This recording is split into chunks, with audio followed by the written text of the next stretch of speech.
Hello traders, support and resistance के part 1 में हमने जाना कि कैसे आप स्विंग हाइज एंड स्विंग लोज की मदद से support and resistance level find कर सकते हैं और कैसे आप सपोर्ट एंड रेजिस्टेंस लेवल को यूज कर सकते हैं आपकी ट्रेडिंग में। ये वीडियो उस वीडियो का कंटिन्यूएशन है। इस वीडियो में हम डिस्कस करेंगे वो खास बातें जिनके बिना सपोर्ट एंड रेजिस्टेंस का नॉलेज इनकम्प्लीट है। आइए वीडियो को शुरू करते हैं। मेरा नाम है C Rajit Rajauria, quant analyst at Angel one.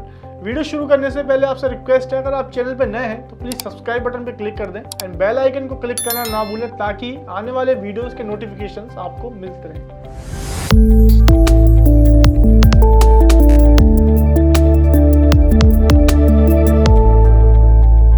हमने पार्ट 1 में डिस्कस किया था कैसे आप हॉरिजॉन्टल स्विंग हाइज या स्विंग लो को जोड़ के एक लाइन ड्रॉ करके support and resistance level find कर सकते हैं। बट ये टेक्निक तभी यूजफुल है जब प्राइस एक साइडवेज डायरेक्शन में हो, मतलब प्राइस कंसोलिडेशन रेंज में हो, एक रेंज में काम कर रहा हो। तब ऊपर के लेवल्स को आप जोड़ के रेजिस्टेंस फाइंड कर सकते हैं, नीचे के लेवल्स को जोड़ के आप सपोर्ट फाइंड कर सकते हैं। पर जब चार्ट पे आप देखते हैं तो आप पाएंगे कि प्राइस कभी भी रेंज में नहीं होता है, वह कभी ना कभी अप ट्रेंड में होता है, कभी डाउन ट्रेंड में होता है। उस केस में अप ट्रेंड में जब प्राइस होता है या डाउन ट्रेंड में जब प्राइस होता है तो कैसे हम सपोर्ट एंड रेजिस्टेंस को यूज करके राइट टाइम पे ट्रेंड में एंट्री करें और उस ट्रेंड को राइड करें। देखिए, जब प्राइस अप ट्रेंड या डाउन ट्रेंड में होता है, जब वह ट्रेंड में होता है तो सीधे सीधे एक डायरेक्शन में नहीं जाएगा। जैसे प्राइस अप ट्रेंड में है तो सीधे सीधे ऊपर नहीं जाएगा, वह स्विंग्स बनाते हुए जाएगा। जैसा कि आप चार्ट पर देख पा रहे हैं, प्राइस ऊपर जाने के लिए एक फैशन में ट्रेड करता है, एक पैटर्न बनाते हुए ट्रेड करता है, वह स्विंग लोज बनाते हुए ऊपर जाएगा। और वैसे ही अगर प्राइस नीचे आना होता है तो एक ही साथ नीचे नहीं आएगा, एक ही डायरेक्शन में नीचे नहीं आएगा, वह स्विंग लोज बनाते, स्विंग हाइज बनाते हुए नीचे आएगा। अगर आप स्विंग लोज को कनेक्ट कर देते हैं, जब प्राइस अप ट्रेंड में होता है तो स्विंग लोज को जब आप कनेक्ट कर देते हैं तो एक लाइन बन जाती है। इस लाइन को हम ट्रेंड लाइन बोलते हैं।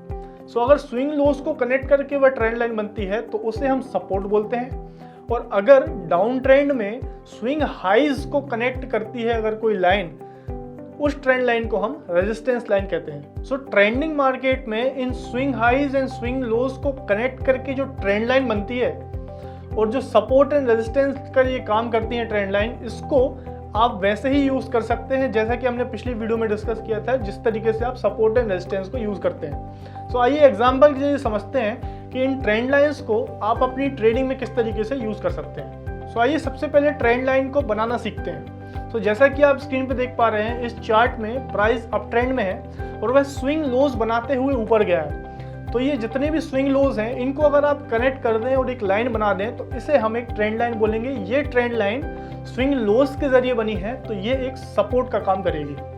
आइए सपोर्ट ट्रेंड लाइन के जरिए एक ट्रेड लेने की कोशिश करते हैं। जैसा कि आप स्क्रीन पर देख पा रहे हैं, 3 स्विंग लोज बने हुए हैं चार्ट पे। इन तीनों स्विंग लोज को हम कनेक्ट कर देते हैं तो एक सपोर्ट लाइन, एक सपोर्ट ट्रेंड लाइन बन जाएगी। अब हम एक अनुमान लगा सकते हैं कि प्राइस अगर दोबारा से इस ट्रेंड लाइन पे आता है तो बहुत ज़्यादा चांसेस हैं कि ये फिर से रिवर्स बैक करके प्राइस ऊपर चला जाएगा। इस कंडीशन में हम एक बाय कॉल ऑप्शन खरीद सकते हैं, एक लॉन्ग पोजीशन बना सकते हैं। जैसा कि आप देख पा रहे हैं, चार्ट को अगर हम आगे बढ़ाते हैं और अगर हम इस बायस से जाते हैं कि प्राइस ऊपर जाने वाला है, तो अगर चार्ट पे देखते हैं तो इस पॉइंट पे जैसे ही, इस सपोर्ट लाइन पे जैसे ही प्राइस आता है, हल्का सा स्ट्रगल करना चालू कर देता है, प्राइस नीचे नहीं जा पाता है, तो मतलब हमारा सपोर्ट काम कर रहा है। और आप देखेंगे कि इस सपोर्ट लाइन पे सपोर्ट लेके प्राइस ऊपर चला जाता है। इस तरह से आप सपोर्ट ट्रेंड लाइन का यूज करके आप अपनी एंट्री कंडीशंस सुधार सकते हैं। ये तो बात थी अप ट्रेंड की। अब देखते हैं कि डाउन ट्रेंड में आप ट्रेंड लाइन को किस तरीके से यूज कर सकते हैं। जैसा कि आप चार्ट पे देख पा रहे हैं, प्राइस अभी डाउन ट्रेंड में है तो प्राइस सीधा सीधा नीचे तो आएगा नहीं, वह स्विंग हाइज बनाते हुए नीचे आएगा। जब आप इन स्विंग हाइज को कनेक्ट कर देंगे और एक लाइन ड्रॉ कर देंगे तो इस लाइन को हम ट्रेंड लाइन बोलेंगे और ये एक रेजिस्टेंस का काम करेगी। आप इस लाइन को मार्केट में सेलिंग करने के लिए यूज कर सकते हैं, शॉर्ट पोजीशन बनाने के लिए यूज कर सकते हैं। अगर आप ऑप्शंस में ट्रेड करते हैं तो इस लाइन का यूज आप पुट ऑप्शन बाय करने के लिए कर सकते हैं।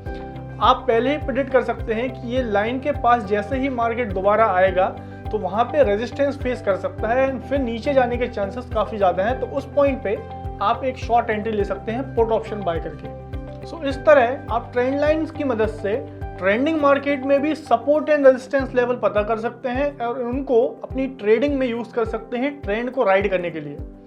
सो सपोर्ट एंड रेजिस्टेंस पता करने के और भी कई तरीके हैं, जैसे कि Fibonacci retracement, round numbers, moving averages. But swing highs and swing lows के जरिए जो ट्रेंड लाइंस बनती हैं, इन्हें हम price action based support and resistance बोलते हैं। ये बहुत ही इफेक्टिव और मार्केट में काम करने वाला तरीका है। तो आइए अब बात कर लेते हैं वो इंपॉर्टेंट पॉइंट्स की जो आपको मालूम होने चाहिए support and resistance level draw करने से पहले। Support and resistance are not the lines, these are the areas. Support and resistance एक एरिया होता है, ना कि एक सिंगल लाइन, ना कि एक सिंगल प्राइस लेवल। यह एक जोन होता है, ये एक एरिया होता है। देखिए सपोर्ट एंड रेजिस्टेंस को आपको थोड़ा स्पेस देना पड़ेगा।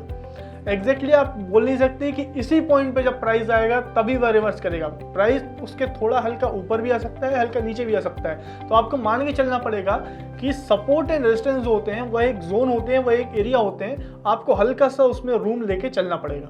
सो जैसा कि आप चार्ट पे देख पा रहे हैं, सपोर्ट एंड रेजिस्टेंस ना कि एक लाइन होते हैं बल्कि ये एक एरिया होते हैं, जैसा कि आप स्क्रीन पे देख पा रहे हैं। Important point number 2, support if broken becomes resistance, resistance if broken becomes support. देखिए सपोर्ट एंड रेजिस्टेंस जो लेवल होते हैं वहां से प्राइस या तो रिवर्स कर सकता है या उसको ब्रेक कर सकता है। जब प्राइस वहां से रिवर्स करता है तो उसको हम रिवर्सल बोलते हैं, एंड जब उन लेवल्स को प्राइस ब्रेक करता है तो उसे हम ब्रेकआउट कहते हैं। सो जैसे ही प्राइस अगर सपोर्ट को ब्रेक करके नीचे चला जाता है तो वह सपोर्ट का नेचर चेंज हो जाएगा, वह सपोर्ट अब एक रेजिस्टेंस बन जाएगा।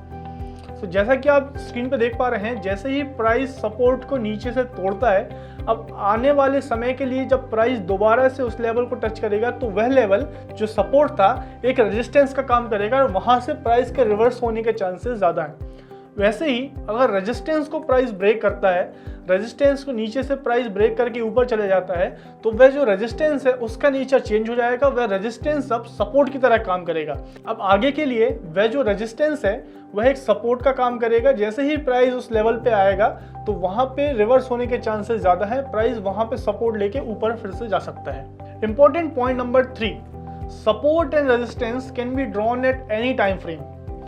देखिए सपोर्ट एंड रेजिस्टेंस ड्रॉ करने के लिए कोई एक पर्टिकुलर टाइम फ्रेम की जरूरत नहीं है। आप उसको डेली चार्ट पे भी प्लॉट कर सकते हैं, अर्ली पे भी कर सकते हैं, इवन आप 1 minute, 2 minute, 3 minute, 5 minute, any candle, किसी भी कैंडल पे आप उसको प्लॉट कर सकते हैं एंड वह वैसे ही काम करेगा।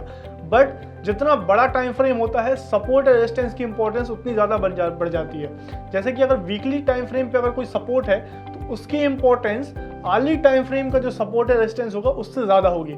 सो आप सपोर्ट एंड रेजिस्टेंस किसी भी टाइम फ्रेम पे मार्क कर सकते हैं, बट जितना ज़्यादा टाइम फ्रेम वाला सपोर्ट एंड रेजिस्टेंस है उसकी इंपॉर्टेंस उतनी ही ज़्यादा है। Important point number 4, more touches are better. देखिए सपोर्ट एंड रेजिस्टेंस ड्रॉ करते टाइम जितने ज़्यादा टचेज आप कनेक्ट करेंगे उतना स्ट्रॉन्ग वह सपोर्ट और रेजिस्टेंस निकल के आएगा। इसका लॉजिक ये है कि जितनी ज़्यादा बार प्राइस उस लेवल से रिवर्स हुआ है, मतलब वह लेवल का जो इंपॉर्टेंस है बहुत ज़्यादा है, वह लेवल्स बार बार टच होके और भी स्ट्रॉन्ग निकल आता है। तो इसीलिए जितने ज़्यादा टचेज होंगे उतना ज़्यादा लेवल स्ट्रॉन्ग रहेगा। सो ये थे 4 पॉइंट्स जो आपको ध्यान में रखने चाहिए सपोर्ट एंड रेजिस्टेंस ड्रॉ करते टाइम। सो इस वीडियो में हमने सपोर्ट एंड रेजिस्टेंस से जुड़े सारे पॉइंट्स क्लियर किए हैं। आई होप आपको वीडियो पसंद आया होगा और आप हमारे जो एफर्ट्स हैं इसको अप्रिशिएट करेंगे। अगर वीडियो पसंद आया है तो प्लीज़ लाइक करें एंड चैनल को अभी भी सब्सक्राइब नहीं किया तो प्लीज़ सब्सक्राइब जरूर कर लें एंड बेल आइकन को क्लिक कर दें ताकि आने वाले वीडियोस के नोटिफिकेशंस आपसे मिस ना हो।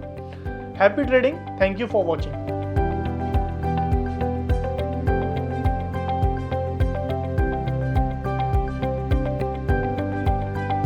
Investments in securities market are subject to market risks. Read all the related documents carefully before investing.